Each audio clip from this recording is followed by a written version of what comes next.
All right, let's dive right into this explainer. Today, we're looking at an 800-year-old architectural marvel that honestly kind of defies modern logic. I mean, picture a structure so incredibly advanced that its stones tell perfect time and its deities literally float in midair. The Konark Sun Temple in Odisha, India is just a jaw-dropping testament to ancient engineering.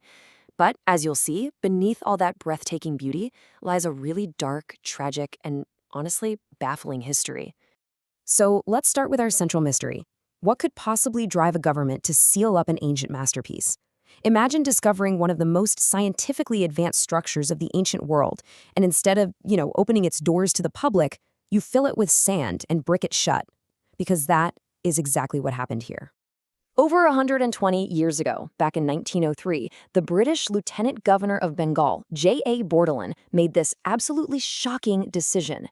After visiting the temple, he ordered its massive interior, known as the Jagmohan or Assembly Hall, to be completely sealed off with stone walls and packed to the brim with millions of tons of sand. Was he just trying to keep a crumbling ruin from collapsing? Or did he see something inside that genuinely terrified him? Well, to understand the secrets buried in that sand, we have to look at how this magnificent structure even came to be. Now, our sources actually reveal two very distinct origin stories for the temple. On the mythological side, ancient texts like the Samba Purana tell a deeply emotional story. Lord Krishna's son Samba was cursed with severe leprosy because of his arrogance. After going through 12 grueling years of penance, the sun god, Surya, finally cured him. So out of immense gratitude, Samba built a temple exactly where he was healed. On the historical side, though, the structure we see today was born out of pure 13th century political ambition. King Narasimhadeva I of the Eastern Ganga dynasty built it as a monumental display of power, specifically designed to rival the grandeur of the famous Jagannath Temple in Puri. But here's a detail you'll definitely want to remember: the recurring number 12. It weaves through every single aspect of Konark's history like this mathematical heartbeat. To build this ultimate monument, the king drained an astonishing 12 years of his kingdom's entire state revenue.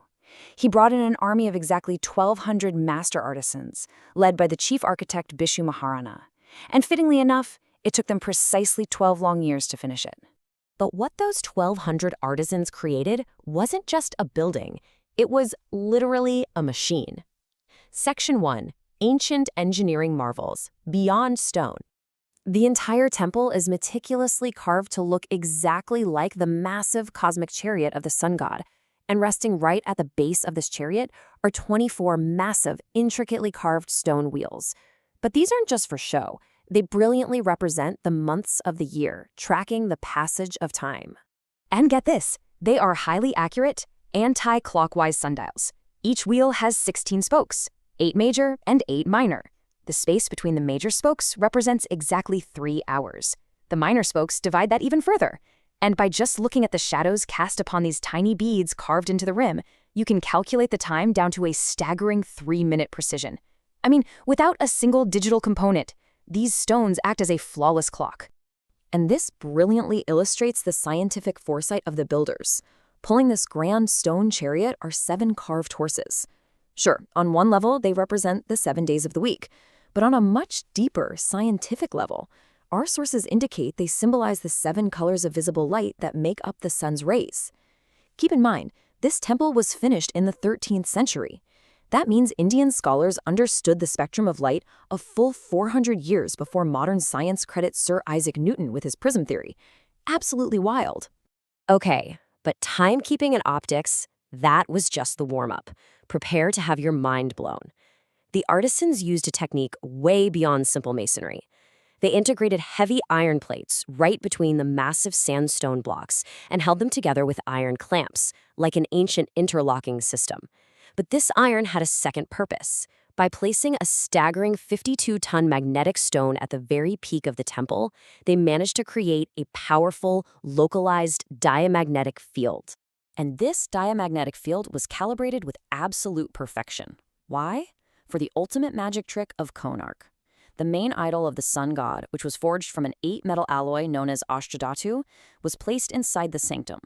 Because of the magnetic pull from that 52-ton magnet above and the repelling forces from the iron-laced foundations below, this heavy metal idol literally levitated perfectly in the center of the room. suspended entirely in midair, no strings, no stands, just pure physics completely defying gravity.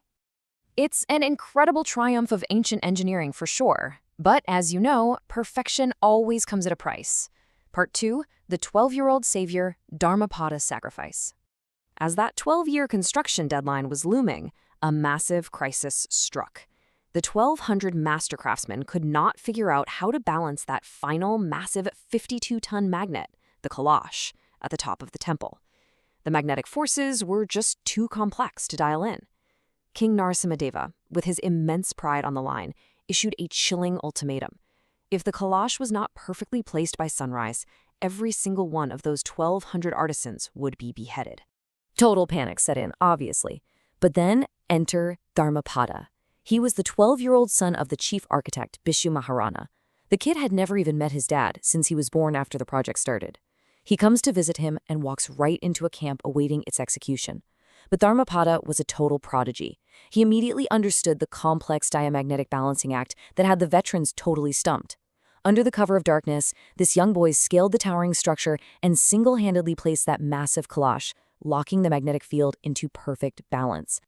He had saved their lives, but the joy was incredibly short-lived.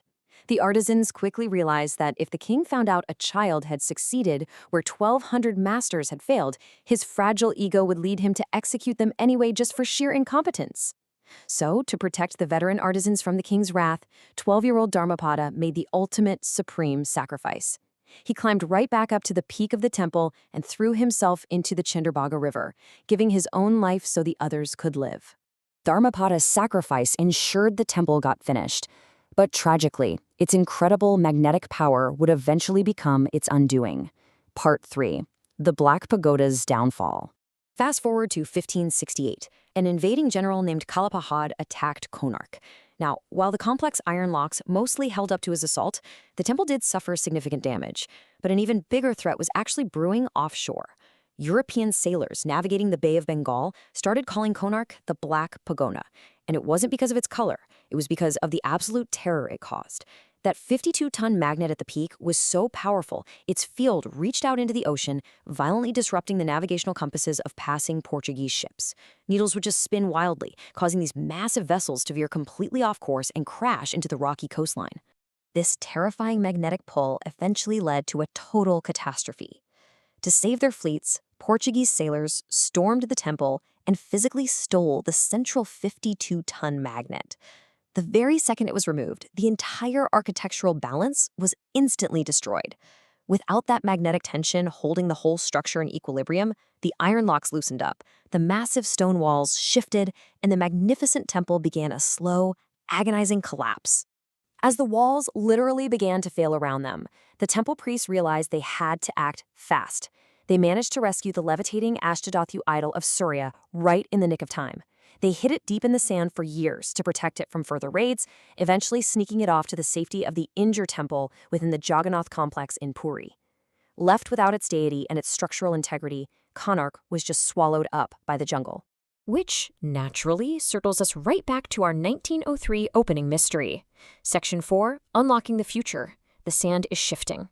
For well over a century, the Jagmohan Assembly Hall has sat completely entombed in sand, sealed tightly by the British in 1903. Nobody has stepped foot inside. But in 2022, the Archaeological Survey of India, or ASI, announced this highly sensitive, totally thrilling plan to finally unseal the temple. Fast forward to December 2025, and modern science is officially taking over. The ASI has partnered with IIT Madras to begin precision core drilling so they can carefully assess the structural integrity before they even attempt to extract the sand. And during these recent assessments, they made a truly shocking discovery. The millions of tons of sand packed inside that hall over a century ago, it hasn't stayed put. It has mysteriously settled and dropped by a massive 13.5 meters. To put that into perspective, that's roughly a 4-story drop. There is now this massive, echoing void inside the dark, sealed chamber. So why did it settle so drastically? Has something collapsed inside? Or is there some hidden subterranean chamber we never even knew about? The countdown is officially on. When that 123-year-old seal is finally broken and the darkness is pierced by light for the first time in over a century, what secrets will those shifting sands reveal? Will we find lost engineering, ancient relics, or something else entirely unexpected? We'll just have to wait and see. Thanks for joining us on this explainer, and remember to keep questioning the world around you.